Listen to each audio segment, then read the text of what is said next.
तो आज की वीडियो में बेटा हम देखेंगे moment of inertia of a rigid body.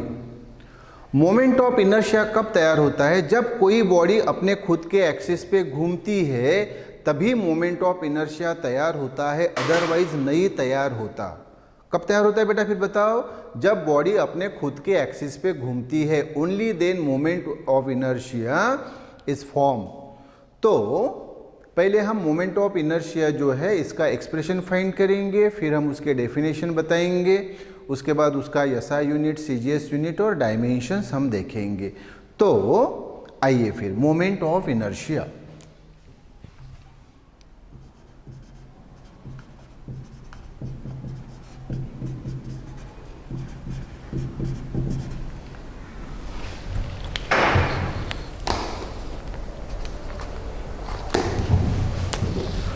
Moment of inertia short में ही बेटा इसको लिखा जाता है MI और इसको डिनोट किया जाता है I से। तो मोमेंट ऑफ इनर्शिया यानी MI यानी I of a rigid body. Okay, तो ये मान लीजिए कोई रिजिड बॉडी है। ओके, ये कोई भी पॉइंट है O और ये है एक्सिस ऑफ रोटेशन।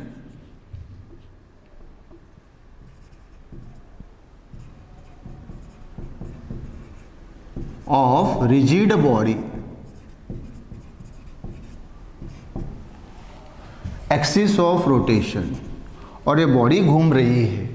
कैसे घूम रही है मैं आपको बता देता हूँ। जैसे मान लीजिए ये थोड़ी देर के लिए ये है ये rigid body of any shape. ये कोई भी पॉइंट O है और ये O से ये एक्सिस जो है एक्सिस ऑफ रोटेशन ये पास हो रहा है और ये बॉडी घूम रही है। ये बॉडी घूम रही है, ऐसी रोटेट हो रही है। कहाँ पे रोटेट हो रही है? उस एक्सिस ऑफ रोटेशन पे। यस, मैं फिर से बता रहा हूँ कि जब बॉडी अपने एक्सिस ऑफ रोटेशन पे घूमती है, जब बॉडी अपने एक्सिस ऑफ रोटेशन पे घूमती है तभी उसके पास मोमेंट ऑफ इनर्शिया तैयार होता है, अदरवाइज किसी भी दूसरे केस में मोमेंट ऑफ इनर्शिया तैयार नहीं होगा। तो बताइए सिर्फ मोमेंट ऑफ इनर्शिया कब तैयार होता है? जब बॉडी अपने एक्सिस पे घूमती है, रोटेट होती है, तभी मोमेंट ऑफ इनर्शिया तैयार होता है। ओके, तो मोमेंट ऑफ इनर्शिया जो तैयार हुआ वो है I इस बॉडी के लिए। ओके, अब ये पूरे बॉडी का मास मान लीजिए m। ओके, अब ये रिजिड बॉडी जो है वो suppose n number of particles की बनी हुई है। ये पहला पार्टिकल, इसका मास m1 और ये एक्सिस ऑफ रोटेशन से उसका डिस्टेंस r1। ओके, उसके बाद में ये दूसरा पार्टिकल, उसका मास m2। ओके, रिजिड बॉडी ये जैसे देखिए यहाँ पे ये एक्सिस, ये पहला पार्टिकल, एक्सिस ऑफ रोटेशन से उसका डिस्टेंस r1 और पार्टिकल का मास m1। ये इधर है, ये एक्सिस ऑफ रोटेशन के इधर पीछे दूसरा पार्टिकल, इसका मास m2 और एक्सिस ऑफ रोटेशन से उसका डिस्टेंस जो है r2। ये तीसरा थर्ड, इसका मास m3 और एक्सिस ऑफ रोटेशन से उसका डिस्टेंस r3। ऐसे करते करते ये आखिर वाला पार्टिकल है, उसका मास mn और एक्सिस ऑफ रोटेशन से उसका डिस्टेंस rn। ओके, तो ये दूसरा पार्टिकल और एक्सिस ऑफ रोटेशन से उसका डिस्टेंस ये वाला r2। ये तीसरा पार्टिकल, उसका मास m3 और एक्सिस ऑफ रोटेशन से उसका डिस्टेंस r3। और ऐसे करते करते ये आखिर वाला पार्टिकल, उसका मास mn और एक्सिस ऑफ रोटेशन से उसका डिस्टेंस rn। ओके, यस, तो इसका भी हम एक्सप्रेशन फाइंड करेंगे। तो ध्यान दीजिए, फिर हम क्या कंसीडर कर रहे हैं कि consider a rigid body of mass m rotating about axis of rotation passing through point O। और ये एक्सिस ऑफ रोटेशन क्या है उस रिजिड बॉडी को? अभी मैंने बताया फिगर में, perpendicular to the plane of the figure. Yes, okay. तो पहला सेंटेंस ये कि consider a rigid body of mass m rotating about an axis of rotation passing through point 2। वो एक्सिस ऑफ रोटेशन कहाँ से पास हो रहा है? पॉइंट 2 से। And perpendicular to the plane of the rigid body. Rigid body के plane को क्या है? वो एक्सिस परपेंडिकुलर। अभी हमने देखा कि ये रिजिड बॉडी और ये एक्सिस उसके प्लेन को क्या है? परपेंडिकुलर।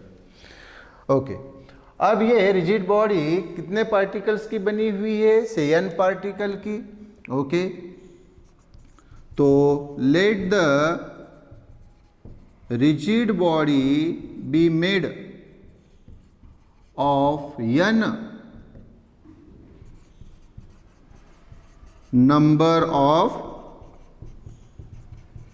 पार्टिकल्स। क्यों? रिजिड बॉडी कितने पार्टिकल्स की बनी हुई है? n नंबर ऑफ पार्टिकल्स की बनी हुई है। ओके, अब उन पार्टिकल के मासेस, तो let the masses of the particles of the rigid body be m1, m2, m3 up to mn। ये रिजिड बॉडी के जो पार्टिकल्स है उनके masses and at a distance, at a perpendicular distance, at a perpendicular distance r1, r2, r3 up to rn from the axis of rotation। हाँ, ये axis of rotation से इन particle के distances कितने? जैसे देखो, पहला पार्टिकल उसका मास m1, एक्सिस ऑफ रोटेशन से उसका डिस्टेंस r1। दूसरा पार्टिकल उसका मास m2, एक्सिस ऑफ रोटेशन से उसका डिस्टेंस r2। तीसरे का मास m3, एक्सिस ऑफ रोटेशन से उसका डिस्टेंस r3। आखिर वाला पार्टिकल का मास mn और एक्सिस ऑफ रोटेशन से उसका परपेंडिकुलर डिस्टेंस rn। ओके, तो फिर मोमेंट ऑफ इनर्शिया क्या होता है? तो देखिए, let I equal to moment of inertia of the rigid body. क्या है? Moment of inertia of the rigid body about given axis of rotation. ये दिए हुए एक्सिस ऑफ रोटेशन पे मोमेंट ऑफ इनर्शिया कितना है? I। हाँ, और ये जो शो किया है वो इसलिए कि बॉडी ऐसी घूम रही है, ऐसे घूम रही है, anti clockwise, like this, anti clockwise. तो moment of inertia I। Okay, तो क्या होता है I का formula? Therefore I equal to होता है m1 r1 square plus m2 r2 square plus m3 r3 square plus up to mn rn square. ये हो गया formula. I equal to m1 r1 square plus m2 r2 square plus m3 r3 square plus up to mn rn square. यानी पहले particle का मास m1 और उसका जो perpendicular distance r1 उसका स्क्वायर, उसी प्रकार से दूसरे पार्टिकल का मास m2 उसका परपेंडिकुलर डिस्टेंस r2 का स्क्वायर। इसी प्रकार से थर्ड के लिए प्लस अप टू वो आखिरी nth पार्टिकल के लिए। इसी को हम कैसे लिख सकते हैं, ये देखिए एडिशन है, एडिशन यानी समेशन, ये सिंबल समेशन का। ये देखो मास ऑफ द पार्टिकल यम, तो ये वन पहला पार्टिकल, दूसरा तीसरा इस प्रकार से है, तो जनरल इसमें हम ये यम आई, ओके। और ये perpendicular distances R1 R2 R3, तो ये आर आई स्क्वायर है, तो वैसा ही। और आई की वैल्यू कहाँ से, 1 से लेके n तक, तो आई इक्वल टू, ये देखो पहला पार्टिकल से लेके आखिर के पार्टिकल n तक। तो कैसे लिखा है इसको सिंपल वे में, summation of M I R I square from I equal to 1 to I equal to n। तो ये उसका फॉर्मूला आया, I equal to m1 r1 square plus m2 r2 square plus m3 r3 square plus up to mn rn square. अच्छा, अब अगर हमें इसकी definition बतानी है तो डेफिनेशन इसी फॉर्मूले से ही हम बता देंगे। तो बताओ इसमें मुझे आई कौन है, आई यानी ये है moment of inertia, moment of inertia, moment of inertia of rigid body, हाँ, इज इक्वल टू यानी is defined as, is defined as, और ये दिस, ये जो आप देख रहे हैं दिस, तो इज डिफाइंड एज क्या है, ये सम है, ये देखो sum is defined as the sum of, किसकी सम, किसकी सम, इन प्रोडक्ट्स, ये देखो m1 r1 स्क्वायर, ये m2 r2 स्क्वायर, तो the sum of product, products of, products, products यानी मल्टीप्लीकेशन, ये m1 और r1 स्क्वायर का प्रोडक्ट, m2 और r2 स्क्वायर का प्रोडक्ट, m3 और r3 स्क्वायर का प्रोडक्ट। तो फिर से बताइए क्या हुआ, moment of inertia of rigid body is equal to यानी is defined as the sum of products of, हाँ किसका product, product of masses of the particles of rigid body, हाँ, एंड बताइए square of their respective perpendicular distances from the axis of rotation।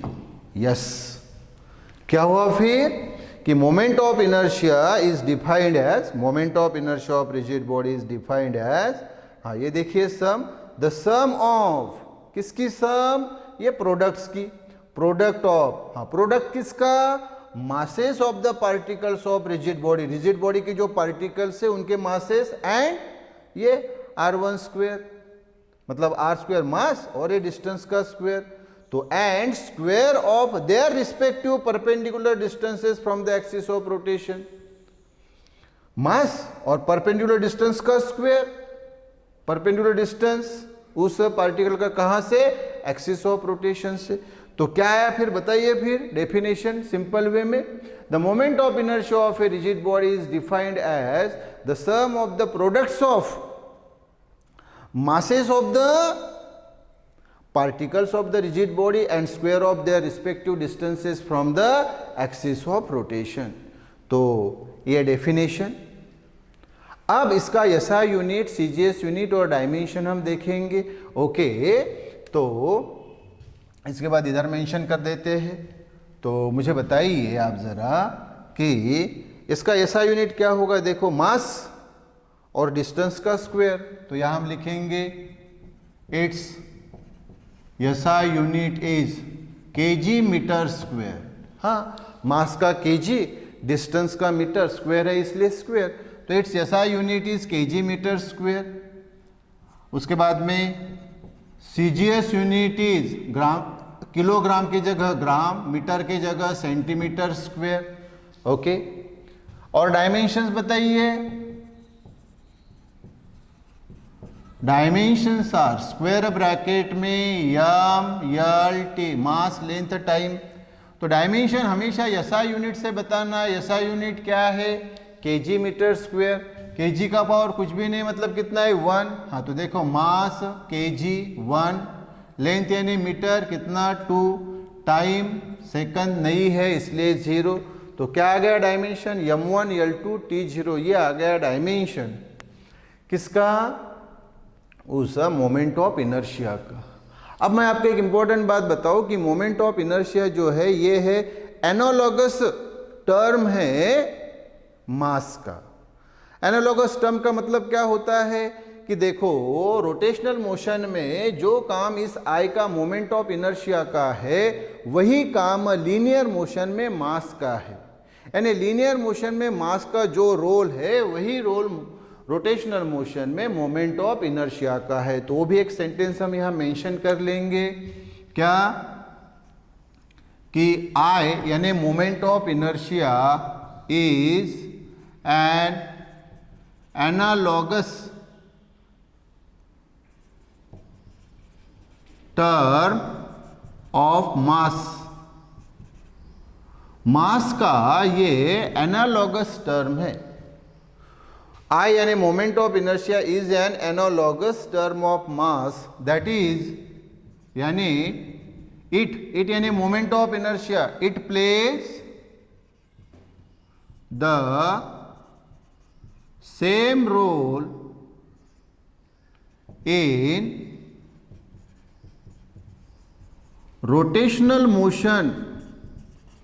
ये rotational motion में वही role play करता है as mass does in linear motion. यानी mass linear motion में जो काम करता है, जो रोल प्ले करता है, वही रोटेशनल मोशन में moment of inertia role play करता है। सो यह है बेटा मोमेंट ऑफ इनर्शिया का कंसेप्ट। ओके बेटा, thank you. Please do subscribe.